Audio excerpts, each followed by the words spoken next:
que aquí sucede algo que es importante. Gant kelennerien hag a zo tost tre douzo, il er eus d'ar emprejou mad. Kaout d'ar emprejou mad, men estra gant ar genen.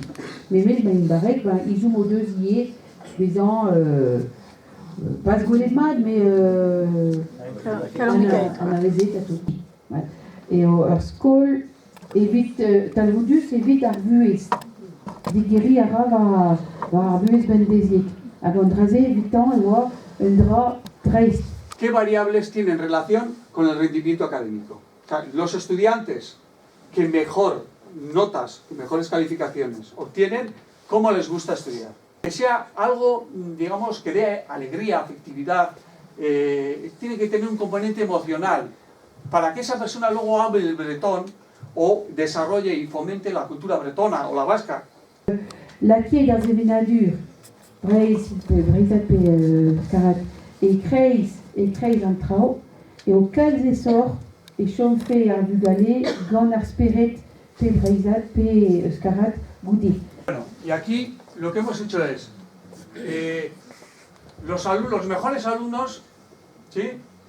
Los que mejor rendimiento tienen, ¿con qué variables no comparadas, estas últimas del internado? An raze zo un tamik un diverade, neus a pez bet lavaret a rog, eus a re a oa barek tri.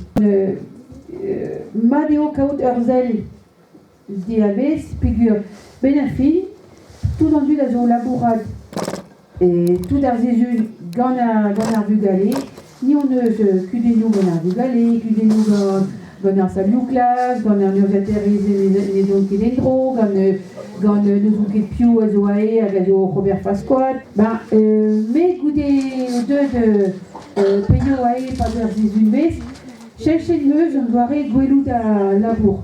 Pe ben a fin, ne ket e kalzig a skolachou e vez gwelet ar vugale zo laouen da zon a lun da zeski. Está bien tener una visión exterior para ver que en realidad los niños están súper contentos en nuestros centros. Merci.